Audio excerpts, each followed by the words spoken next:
Got a question for you today. Would you like to know how to date without getting hurt? If you're single, if would you if you're married, well, watch this and I'm sure you can share this with somebody else. But if you're single, would you like to know how to date without getting hurt? Hi, I'm Kelly, pastor, police chaplain, marriage coach who helps couples and individuals have the lifelong marriage that they really want. And I'm the author of this book, Turn It Up, How to Have the Lifelong Marriage That You Really Want. And so today's topic is how to date without getting hurt. Because dating, I was thinking about this the other day. Actually had a great coaching conversation with a couple that are dating, and they want to, both of them have come out of really bad relationships, and they don't know how to, they told me, they say, we're not really sure how to have a healthy relationship. And we want it to be godly. And I said, well, great, let me help you with that. So we had a great conversation. And it really dawned on me as I was talking to them that the very, very first step of how to have the lifelong marriage that you want is starts with the person you're dating. So I wanted to give some input to singles today.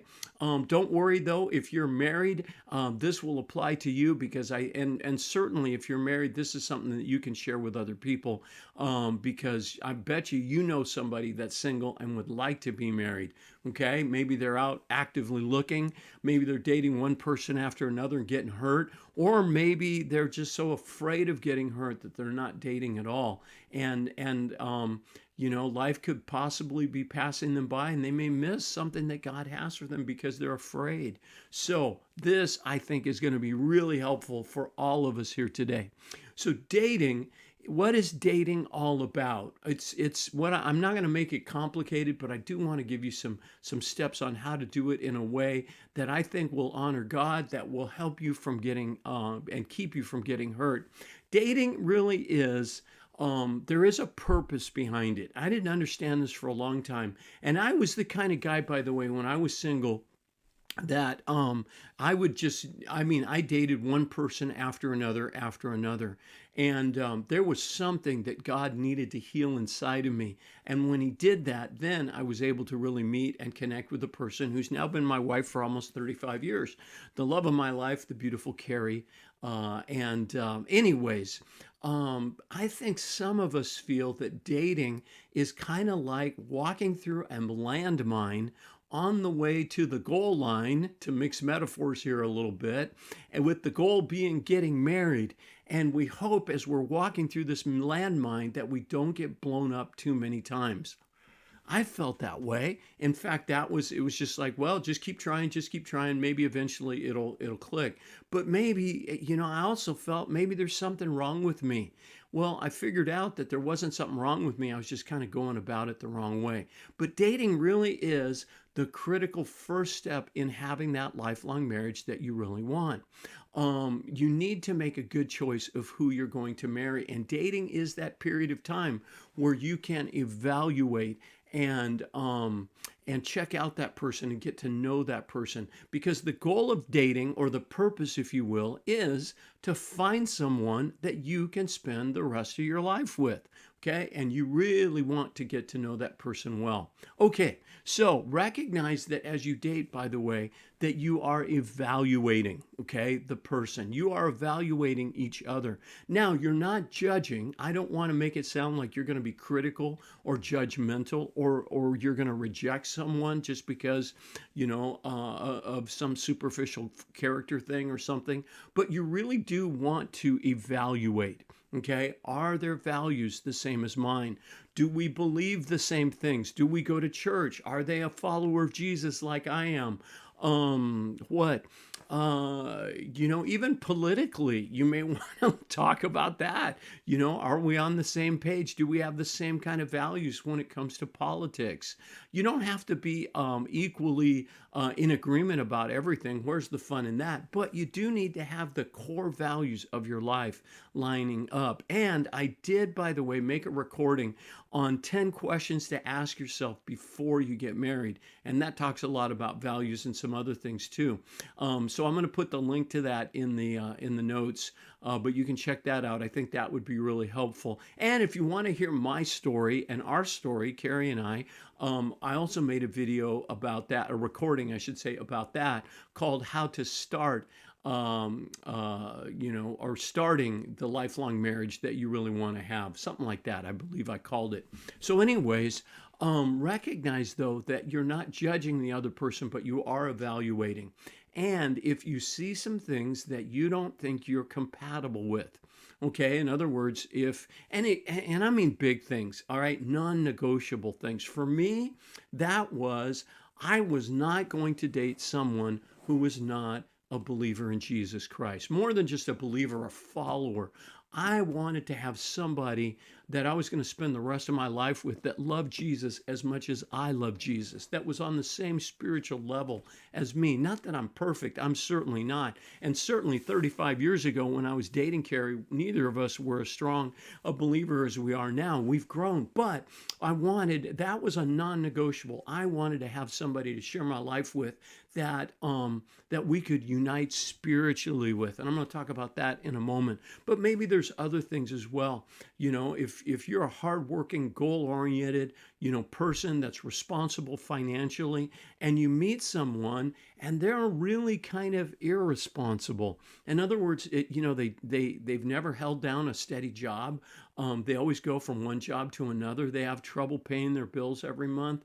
It may be the kind of thing that, yeah, you know what? I'm not really looking for that kind of person. And you know what? It's okay. Because what you want to do, we're not talking about, evangelism. We're not talking about building friendships. We're talking about, and by evangelism, I simply mean, connecting with somebody, building a friendship with them, and sharing Jesus with them. We're not talking about friendships. We're talking about the person that you are going to pledge the rest of your life to. And you need to make sure that they're in line with who you are, okay? And if they're not, then recognize that and, then say, okay, well, maybe this one isn't meant to be. Maybe there's somebody else out there that's better for me. Or what I would encourage you to do is say, God, is this person your best for me? Ask God to give you his best and trust him to lead you to that person or lead that person to you. And you want to see God's blessing on your relationship. And if it's there and if all these things line up, then God is going to lead you and guide you. And you're going to have that sense in your heart that marrying this person is God's will for your life. And if you're not sure about that, if you have any doubts, if there's some major things in that person's life that are not the same as yours, then, walk away, let it go. Trust God to heal your heart, and then find somebody that is God's best for your life. Okay, you're not, and do that before you get engaged. I believe that a long dating period and a short engagement is the best way to go. In other words, you want to do these things that I'm going to tell you to do, and I'm going to get to my list in just a moment. You can tell I'm passionate about this topic and I have a lot to say. Spend your time, take your time dating this person, and then once you decide, yep, this is God's will, this is God's best for my life, God's blessing is on our relationship, then get engaged, set the date, get married. Okay, go ahead, pull the trigger, make it happen. But if you're not sure, give it some more time, or maybe walk away. But that's another video. Okay, how then do we date without getting hurt? All right, step number 1, I've got 12. I'm going to go through these really quick, but I think this is going to be really helpful for you. Step number 1 is you need to surrender your dating life to God. Jesus said in Luke 9:23, if any man would follow after me, he must deny himself and take up his cross daily and follow me. And that whole idea of surrendering our dating life to Jesus is simply saying, Lord, I want what you want, okay? And Lord, give you control to guide me and to lead me to your best. Step number 2 is ask God if marriage is his will for your life. Okay, because if you're thinking, well, maybe, I don't know, I'm not really sure. You know what? God, and the Bible's very clear about this, has called different individuals to a life of singleness and celibacy. And it's okay to do that. It's a blessing. It is a gift from God, the Bible tells us. But if you're like me and you're not sure, look at the desires of your heart. Psalm 37, verse 4 says, delight yourself in the Lord, and he will give you the desires of your heart. And by give you, what I think it means is not only that he wants to fulfill those desires, but he wants to actually create them and then place them in your heart. Place those desires in your heart. And so, as you're looking at your life and what you see your future being and what you really want, if marriage and a family is a huge desire in your heart, then that means it's probably God's will for you, because I don't think God would have put it there. But before you ask that question, surrender it and say, okay, God, if marriage is not your will, then I'm going to let that go. That's really what surrender is all about. I'm going to let it go and just pursue you and follow your plan and destiny for my life and do your work and make a difference in this world. Okay, so you're going to surrender, number one. Number two, you're going to ask if marriage is God's will. Number three, build friendships in group settings. So I think this is huge, and I could go off on this point for a long time.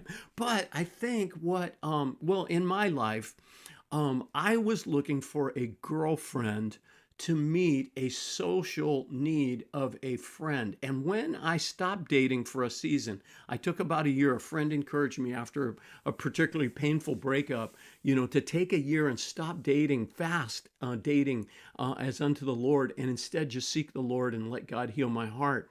I realized that I didn't need a girlfriend, but I did need friends. Okay? So develop friendships with groups of people. And in the context of groups, I mean, not just guys, not just girls, have a mixture there.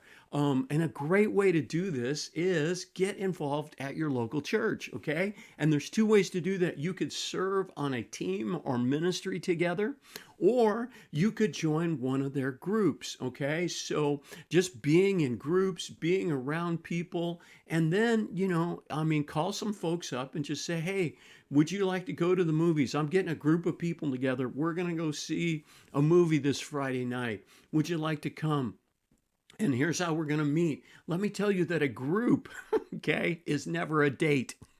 A group is not a date, but it is a great way to get to know people in a non-threatening setting before you ask that person out. I am so against this whole, well, if you see somebody that you like, ask her out or ask him out. I mean, I've heard of women asking guys out. You know what? Chances are that's really scary. It would be for me if I was single again. Oh my goodness, I wouldn't do that. But instead, get to know people and then, develop friendships. My wife and I were friends before we started dating. All right, so build friendships in group settings. Number four, if you are attracted to someone, here's another big piece, a great suggestion. And I think that if you follow this, you're really going to avoid getting hurt. Ask God first. Remember, in step number one, we surrendered our dating life to the Lord. So step number four is surrender that desire to God and ask God if it's his will, if it would be, if he would give you the permission, if you will, to date this person. Pray about it. Ask God's will. And then before you say anything to that other person, get a sense that maybe, God might be in this thing. If you're a gentleman thinking about asking a lady out, is she a believer? Does she have common values? Does she love the Lord? I mean, all of the things that you're looking for. By the way, if you're looking for someone that will just go out with anybody, someone that sleeps around, well, go to the places where you're going to find those kind of people, maybe a bar or a nightclub or something. But you know what? If you want somebody that loves Jesus, go to a place where people love Jesus, which is the church. Okay, so I think the best love stories start by saying we met at church. I met my wife at church. My daughter and son-in-law met at church, and they served together. And Carrie and I served together before we even started dating. All right, that's step number four. Number five, make your intentions clear before the first date. So this is just me, but this is how I did it with Carrie. I asked her to have dinner with me. I cooked her a nice dinner at my apartment. We were serving the Lord as part of a missions team in Amsterdam, in the Netherlands, and I invited her over for dinner. And I just said, kind of, I have feelings for you, and I'd like to pursue a relationship with you. And are you interested in that? So I was clear. I didn't beat around the bush. I didn't, fudge with it or whatever. And you may say, hey, I'm wondering if there's could be something between us. Maybe God might be bringing us together because he has a plan for both of our lives.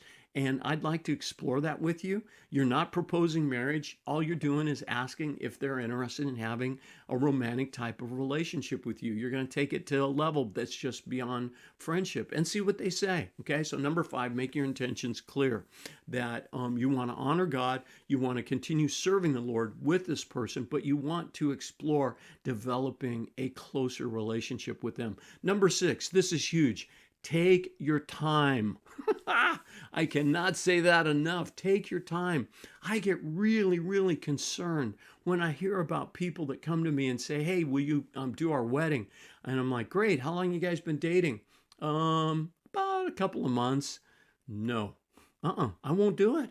Why? Because they're making the biggest mistake perhaps of their entire lives. Why? Because you need time to get to know a person. Okay? A few dates, a few conversations, a few chat sessions online or however you met each other is not going to do it. You need to spend time, face-to-face time. Long distance relationships in the dating phase don't work. I mean, I'm sorry. It's not really going to give you what you need to evaluate and make a good choice about this person.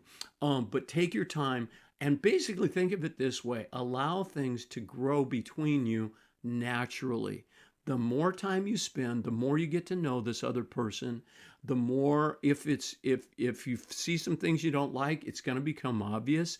But hopefully you're going to see some things that you do like and you want more. And so don't rush it. Take your time. Just do fun stuff together and serve the Lord together. That's number 6. That was number 6. Number 7, build each other up spiritually. How do you do that? Well, read the Bible, pray, go to church, watch, sermons or videos or teachings. I mean, there's so much great content out there that you could watch together. But serving and letting God bless you and use you and growing together closer, growing spiritually is going to bless your relationship. That was number 7. Number 8, abstain from sex. In the Bible, sex is a very, very clear. The Bible teaches, and God's will for us regarding sex is that it is a gift. It is a good thing, but it is only to be enjoyed within the commitment and limitation, if you will, of marriage. It is meant because what happens is that it pulls two people together and it unites them physically. And God understands that He created it, of course. It is a great gift, but it is meant for married people. It is not meant for dating. And if you unite yourself to someone else and then that relationship falls apart, it is like tearing a piece of paper in half with these jagged edges at the side of it. It is extremely painful. So if you want to date without getting hurt, don't allow yourself to get sexually involved with another person until you get married, okay? Even engaged sex is not appropriate. Why? Because that could still fall apart too. And certainly we all know that marriages fall apart just as much. But I'm saying that your chances of not getting hurt and damaged emotionally are much higher. And let me put it this way, it is worth the wait. It is so special to know that on your wedding night, you just said your vows, you just got married, and on your wedding night, you get to enjoy each other the way God intended it. Let me tell you, it is a blessing from the Lord and it is worth the wait. Number 9, develop emotional intimacy as you open up with each other. So sexual intimacy is absolutely appropriate and blessed when you're married to the person. What do you do before then? Well, you can still be intimate. You want to be intimate emotionally.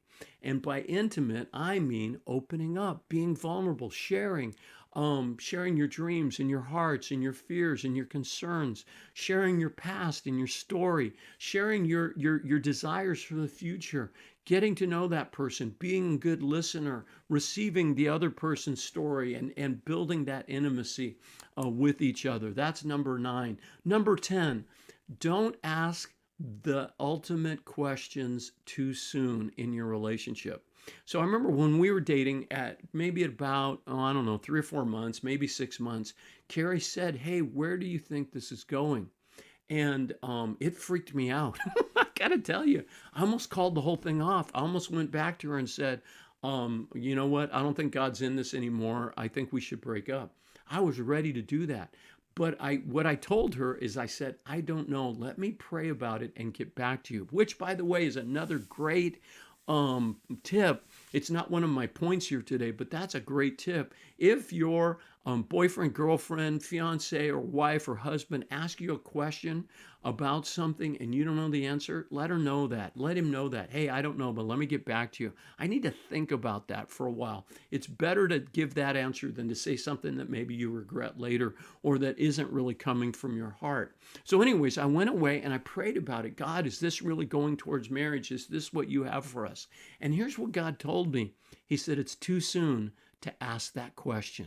In other words, be content. So I said, well, what do I do? He said, just continue to stay in the relationship and let it grow naturally. And then when the timing's right, I'll show you. And that's exactly what God did. So rather than running away because I got afraid, okay, rather than getting impatient because she wanted to know, I just went back and said, I don't know where this is going. But I do know is that I feel that it's right, that it's good, that God is in this. And I want to continue staying in a relationship with you and seeing where it goes. But if you ask me right now to tell you where it's going, I don't know. And we were okay with that answer. And we just kept trusting God and hanging out with each other and dating. And you know what? Then God, in his timing, did let me know that she was the best and that his will for us was that we would get married. And like I said, it's coming up on 35 years. So, the proof is there. All right. Don't ask ultimate questions too soon. Number 11, let your family and friends get to know this person and let them confirm if this is right for you. So you want them to hang out with the person, invite him over for dinner, go to the beach together. I don't know what you do, but whatever is a great way to introduce your family and friends, to this person. And if their friends or your mom or dad pull you aside and say, she's really a nice gal, but I just don't know about this. I'm not sure if she's a good fit for you. I would really encourage you to listen to that. Let your family. Now, your family's not going to guide you. Your friends are not going to guide you. That's not what you want. You want God to guide you. But what you want your family and friends to be is confirmation. I remember as my relationship with Carrie was growing and getting stronger, she wasn't my wife, my mom pulled me aside one day. Actually, we were out for a walk and and she just said, you know what? I think Carrie is the one. And I wasn't even there yet. And so I kind of went, okay, Mom, well, let's see. But you know what? My mom was right. She saw something in Carrie that she had a sense that God was in this and that it was his will for us to get married. So let your family and friends get to know the person. And if they're against the relationship, I would seriously consider calling it off. There are times depending on who your parents are, but if they're open, if they're believers, listen to their input and their advice. There are times, of course, to go against that, but by and large, you want to listen to that. Number 12, finally, seek God's guidance continually as you date and ask him to show you if this person is his best for you. Okay, ask him to show you if this person is his best. And if the Lord continues to give you those green lights, then follow them. Trust the Lord. Let it grow. Seek God. God, is this the right thing for me to be involved in? God, is there a cliff that I can't see that's out ahead of me? Should I back up? Should I step out of this? Let the Holy Spirit guide you. And then look for God's blessing. If God is in something, his blessing will be upon it. In other words, you guys are going to get along. All marriages go through troubles and trials and struggles because life kind of gets in the way.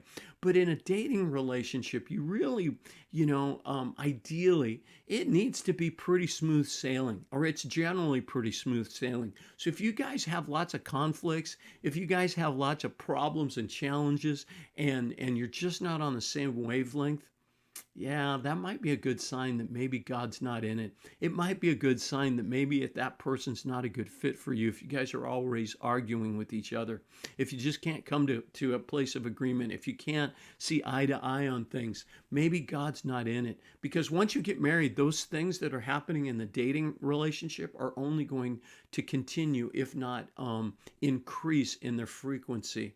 Okay, so you want to just let the relationship grow and develop naturally. Let God bless it and confirm it. And if the struggle is there, if the blessing isn't there, then you might want to say, hey, you know what? Maybe this isn't a good idea. Maybe we just need to go our separate ways. And that's a whole other teaching I could give you, how to break up with somebody in a godly manner. Okay, so Jeremiah 29:11, as I draw this to a close, says, "For I know the plans I have for you, declares the Lord, plans to prosper you and not to harm you, plans to give you a hope and a future." By the way, before I end this, if you are married, don't listen to the temptation or the lie that you married the wrong person, and the temptation that it would be better if you started over with someone else. So you may be listening to this saying, oh man, I blew it the first time. I need to get out of this marriage and I need to do what Kelly's telling me to do and start over with someone new. No, absolutely not. What you need to do if you are married is figure out how to make it work. And I have a little acronym, or a what is it called? Formula. Okay, a little formula that I like to give couples on how to make a marriage work. It's called HEAT, HEAT, and the acronym stands for this. H is admit that you need help. E is educate yourself. In other words, you've got to get input, learn how to be married and how to communicate. And a great place to start, I got it right here. It's my book. And in the show notes, I can tell you how to get a copy of that. A stands for apply what you learn. Knowledge by itself isn't enough. You need to apply that. And oftentimes the best way to apply it is by getting some coaching, which is what I do. And then T is transform. Really make the steps and change and watch God bless your relationship. So that's it for now. If you would like some dating, relationship, or marriage coaching, go to my website, which is turnitup.coach. And there's a button right there about book a call. The call is free. If you want more, we can talk about, how to do that and how I do the marriage and relationship coaching. If you're an individual and want help on your own, either married or single, absolutely, that's totally fine. And then if you want help as a couple, yeah, book a call and we can talk about all of that. Also, while you're there at the website, you can get a copy of the book. You'll see that there's a spot on there where you can do that. You can donate to the ministry that I started, which is called Turn It Up Marriage Coaching.